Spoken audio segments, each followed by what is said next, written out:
ভাৰত বনাম আফগানিস্তানৰ মাজত অনুষ্ঠিত হোৱা ছুপাৰ 8ৰ বহুতেই বেছি এখন ৰোমাঞ্চকৰ মেচত আমাৰ ভাৰতীয় ক্ৰিকেট দলে সুন্দৰভাৱে খেলখনত জয়লাভ কৰিছে বুলি ক'ব লাগিব আৰু সূৰ্যকুমাৰ যাদৱৰ আমি ধুমুহা বেটিং দেখা পালো বুলি ক'ব লাগিব আৰু আজি ভিডিঅ'টোৰ আৰম্ভণিতে প্ৰথমতে এটা লাইক হ'ব লাগে ভাৰতীয় ক্ৰিকেট দলৰ প্ৰত্যেকগৰাকী খেলুৱৈৰ বাবে কাৰণ তেওঁলোকে সুন্দৰ প্ৰদৰ্শন কৰি উজ্জ্বলি উঠিবলৈ সক্ষম হৈছে ইয়াৰ লগতে চেনেলটো এনেকুৱা ধৰণৰ সুন্দৰ সুন্দৰ খবৰৰ বাবে এতিয়া সাবস্ক্ৰাইব কৰি ল'বলৈ নাপাহৰিব আৰু মই এটা আহিছো খেলখনত কি হৈছিল সেই বিষয়ে আপোনালোকক অকমানকৈ জনাবলৈ আৰু প্ৰথমতে কি হৈছিল ভাৰত বনাম আফগানিস্তানৰ মাজত যেতিয়া ছুপাৰ 8ৰ খেলখন অনুষ্ঠিত হয় তেতিয়া আমাৰ ভাৰতীয় ক্ৰিকেট দলৰ অধিনায়ক ৰোহিত শৰ্মাই টছত জয়লাভ কৰিছিল আৰু টছত জিকি তেওঁ সিধাই বেটিং কৰাৰ সিদ্ধান্ত গ্ৰহণ কৰে আৰু বেটিং কৰাৰ সিদ্ধান্তটো বহুত বেছি এটা ভাল সিদ্ধান্ত বুলি ক'ব লাগিব আৰু বেটিং কৰাৰ সিদ্ধান্তৰ পাছতে যেতিয়া আমাৰ ভাৰতীয় টিমটো বেটিং কৰিবলৈ আহে তেতিয়া ৰোহিত শৰ্মাই 13টা বলত 8 ৰান বিৰাট কোহলিয়ে 24টা বলত 24 ৰানৰ বৰঙণি আগবঢ়োৱাৰ লগতে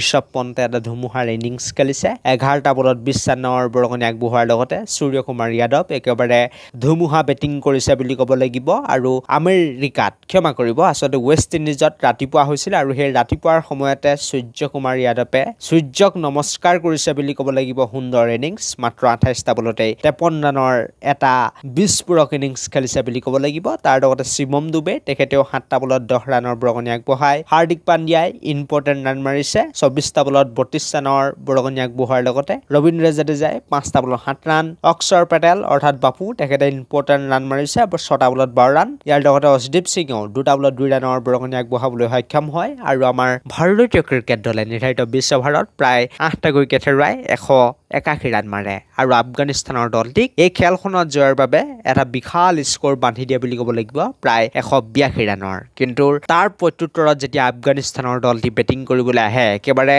পানীত হান ওচৰা তেওঁলোকৰ অৱস্থা হয় বুলি ক'ব লাগিব যিদৰে প্ৰথম অৱস্থাত ভাল বলিং কৰিলে বুমৰাহ অৰ্থাৎ জাসপ্ৰীত বুমৰাই তাৰ লগতে বাপু অৰ্থাৎ অক্ষৰ পেটেলেও পাৱাৰ প্লেত বহুত বেছি সুন্দৰ বলিং কৰা দেখা গ'ল তাৰ লগতে বাকী কুলদীপ যাদৱ ৰবীন্দ্ৰ জাদেজা তেওঁলোকে উইকেট পায় আৰু সুন্দৰভাৱে আমাৰ ভাৰতীয় ক্ৰিকেট দলে খেলখনত জয়লাভ কৰিবলৈ সক্ষম হৈছে আফগানিস্তানৰ বিৰুদ্ধে আৰু 2024 বৰ্ষৰ টি20 বিশ্বকাপৰ ছেমিফাইনেলত প্ৰৱেশ কৰাৰ দিশে বুলি ক'ব লাগিব আমাৰ ভাৰতীয় ক্ৰিকেট দলটি এতিয়া খোজ আৰু আগবাঢ়ি গৈছে আফগানিস্তানৰ দলটিক এতিয়া হৰুৱাই দিছে তেওঁলোকৰ অৱস্থা এতিয়া কাহিল হৈ গৈছে নেট ৰান ৰেট আমাৰ ভাৰতৰ ভাল হৈছে গতিকে ইয়াতকৈ একো ভাল খবৰ হ'ব নোৱাৰে আমাৰ ভাৰতীয় দলে এতিয়ালৈকে বিশ্বকাপত সুন্দৰ প্ৰদৰ্শন অব্যাহত ৰাখিছে বিশ্বকাপত তেওঁলোকৰ যি জয়ৰ যাত্ৰা সেই জয়ৰ যাত্ৰা এতিয়া অব্যাহত আছে বুলি ক'ব লাগিব যদিও ৰোহিত শৰ্মাৰ বেটৰ পৰা ৰান অহা নাই যদিও বিৰাট কোহলিৰ বেটৰ পৰা ইমান ৰান অহা নাই কিন্তু তথাপিও